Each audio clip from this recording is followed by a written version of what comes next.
A difficult yet often overlooked part of growing flowers, and it doesn't matter if you're growing for business or you're growing for hobby. I think one of the hardest things is knowing where to source your supplies.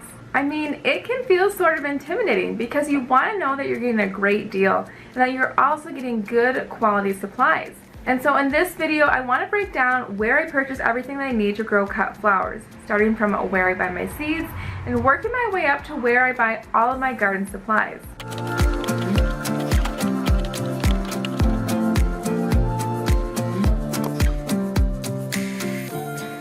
Hey guys, and welcome back to our channel. So this video is actually inspired by something that I recently shared on Instagram. I shared on stories the other day about a plug order that I had received.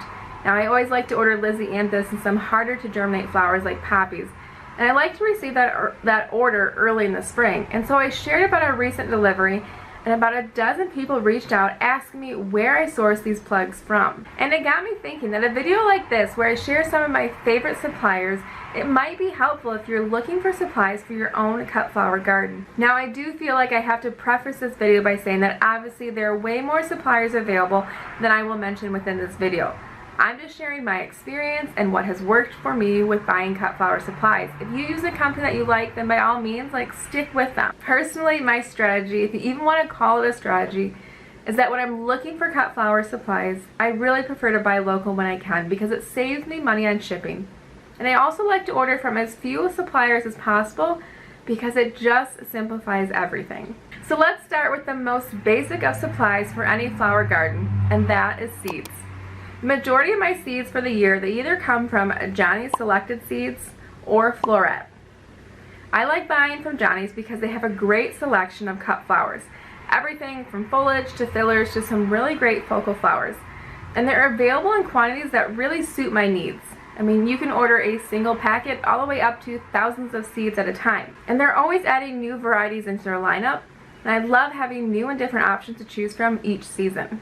Now, what I love about Floret, though, is that because they are in the business of breeding flowers, they offer a lot of traditional cut flower varieties and colors that you really don't get anywhere else. Last year, I grew both their Unicorn Mix and Little Flower Girl Mix of zinnias, and the colors were easily some of my favorites of my entire garden. I also really enjoy being able to grow their Celosia mixes. Again, their colors are just so unique that it's really worth the effort to try and snag some of these seeds for yourself. They offer really bold and vibrant colors like you'd find in their Coral Reef mix, and then they also offer more muted pastel tones as well. Last season I grew both their Vintage Rose and their Summer Sherbet mixes, and the colors were right on point with the vibe that I was going for. This year, in addition to growing both of those mixes, I'm also adding Floret's Pink Champagne mix, which features more peaches and buttercreams, and I couldn't be more excited to see what they'll look like come summer. When it comes to sunflowers, I like to grow a lot of them. They tend to be a staple in my flower garden every single year. During the summer, I will plant a new crop of them every week to ensure a continuous harvest. So if you're like me and you plan on growing sunflowers in large quantities, then I suggest that you check out sunflowerselections.com. This was actually a company that I found just last year, and they're the company responsible for developing the Pro Cut series, which is the sunflower type that I most prefer to grow in my garden. While a lot of seed companies carry the Pro Cut series, I have found that buying straight from the source actually saves me quite a bit of money. Not only that, but they have a surprisingly large selection for a company that focuses strictly on sunflowers. Within the Pro Cut series alone, I think they offer close to 20 different varieties. My favorites include the Pro Cut Orange, which is that staple traditional sunflower that you're probably used to.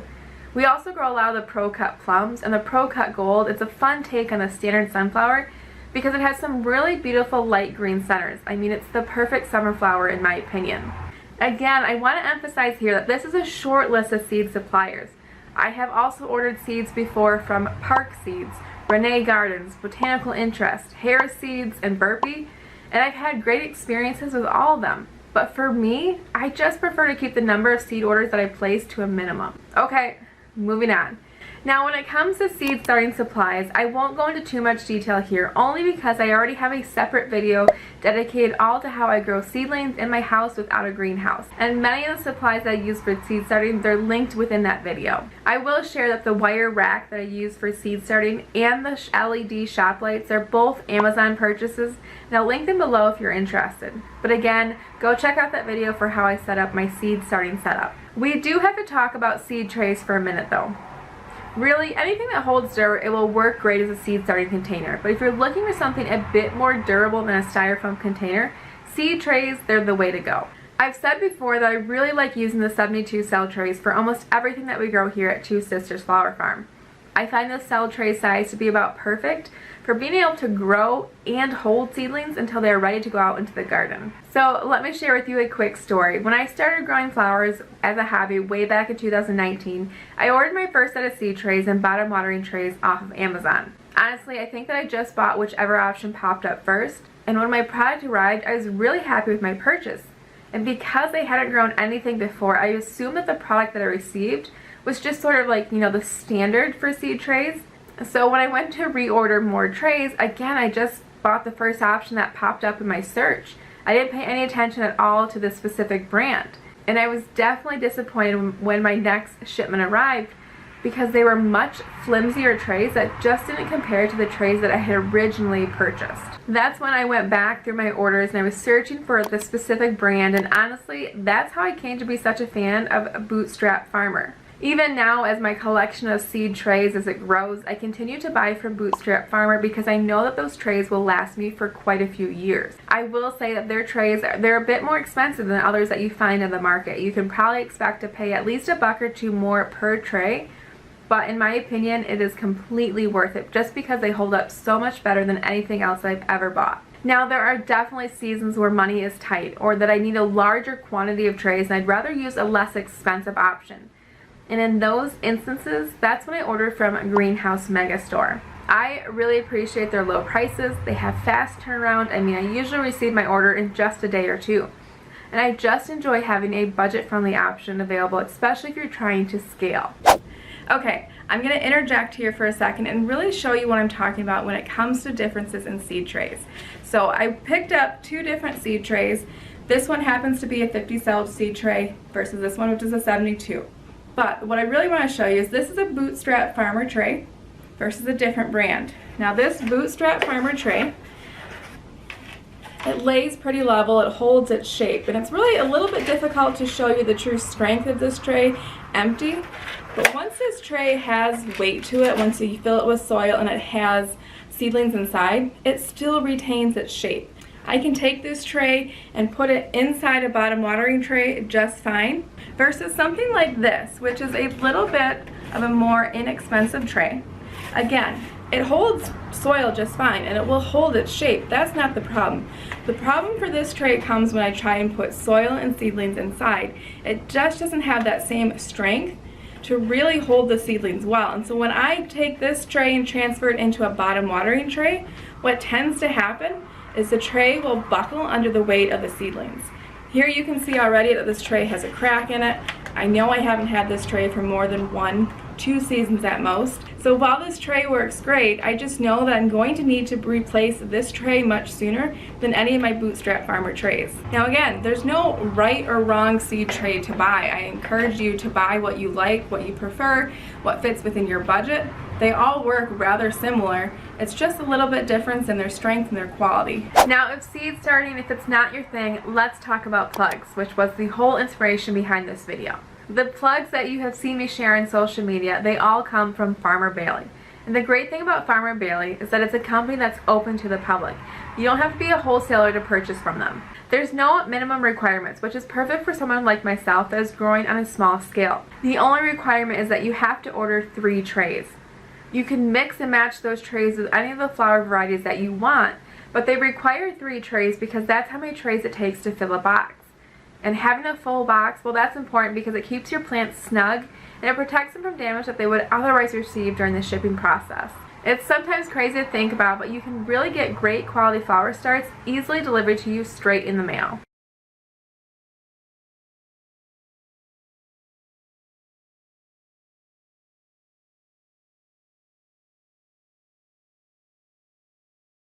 So kind of similar, kind of not, let's talk about dahlia tubers.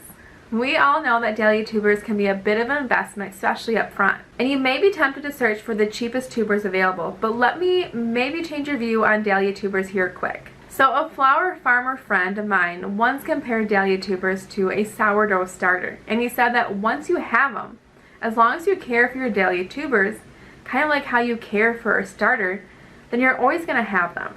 Now, of course, there's no guarantee with anything, and there's still a chance for something to happen during the digging or the storing of dahlia tubers that could prevent you from planting them into your garden next season. But for the most part, a lot of the dahlia varieties that I started with originally, there's still varieties I have even now, a couple seasons later. And that's why my recommendation is to start with quality tubers in the beginning. In my opinion, it's just worth it.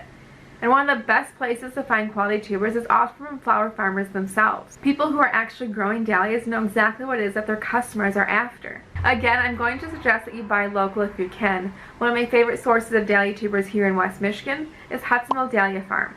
The owners are so kind, they have a lot of varieties to choose from, and even better, I save on shipping costs because they offer free on-farm pickup. Another somewhat local flower farm that I love purchasing from is Summer Dreams Farm. It's another Michigan-based dahlia farm. It's not quite close enough for me to pick up my order, but it's still a favorite of mine to support. The one downside to buying tubers from a small farm is that tuber sales can sometimes be stressful. What often happens during these online sales is that you have a lot of interested buyers, and compared to the number of dahlia tubers, well, sometimes there's just not enough to go around. And so if a less stressful dahlia buying experience is what you're after, then I encourage you to check out Swan Island Dahlias.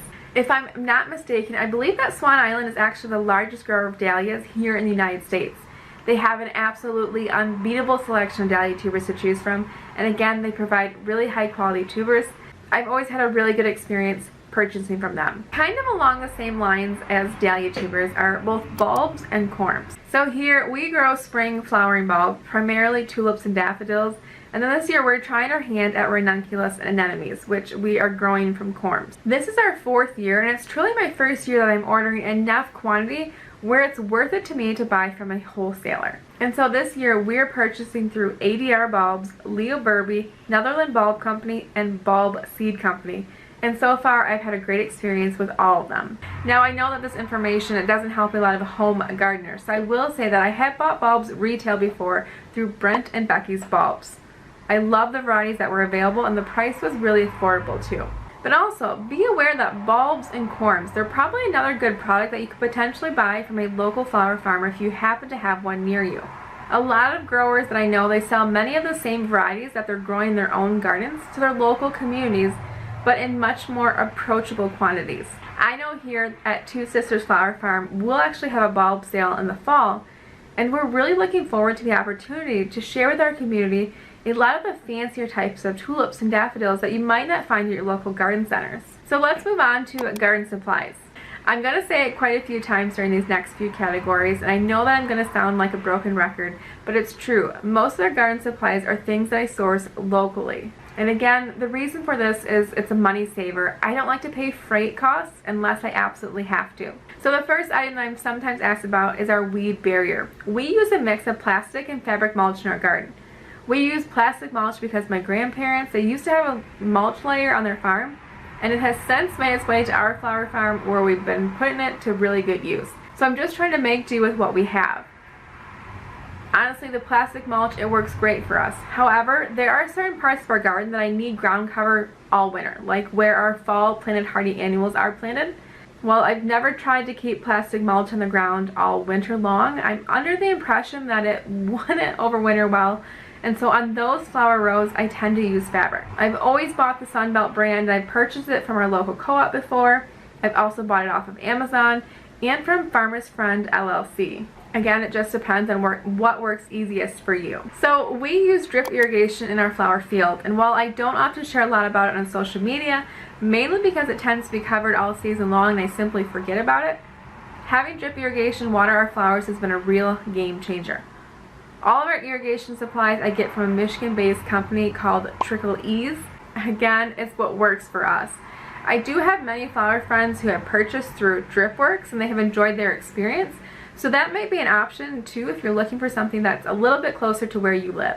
Now, for a lot of my garden equipment, things like my earthway seeder, which I use to plant sunflowers within our garden, or the buckets that I use to harvest flowers into, even some of the supports that I use to corral our flowers, those are all things that, believe it or not, I've been able to find on Facebook Marketplace.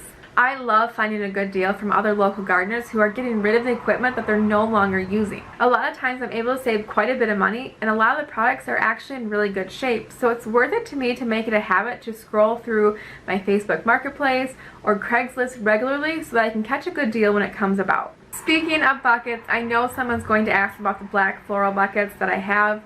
Typically you can buy those from Johnny Seeds, or Aru has them for cheap, but it seems recently that they've been harder to source with all the supply chain issues that have been happening. I did just find a supplier. The company is called Nolt's Greenhouse Supply, and of course I ordered a couple cases of them to have on hand. Now all that's left to talk about is the post-harvest supplies that I use. For me, I always like to have craft paper bouquet sleeves on hand. These bouquet sleeves are so much easier than wrapping each bouquet individually. I just open the sleeve, plop my bouquet in, and secure it with a rubber band.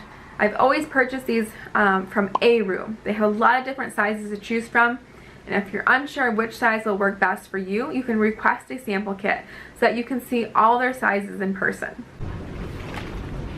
So I'm going to interrupt this video once more because as I'm going through and editing, I'm realizing that I probably didn't give you enough information about the sample kit. So I went and I dug mine out of storage so that I could show you what it looks like.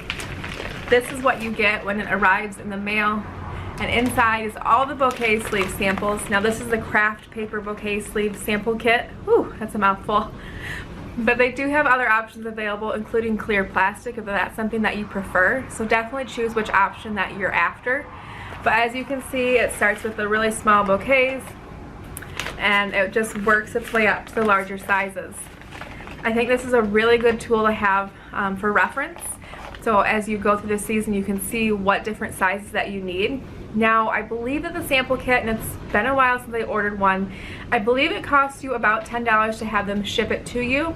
But inside, they do include a coupon for $10 or $15 off your first purchase. So the sample kit itself is essentially free. But again, I just recommend having it around because it's a nice reference to be able to know what size the bouquet sleeves actually are, and to make sure that you're ordering the correct product. And of course, this video wouldn't be complete if I didn't mention my favorite pair of snips.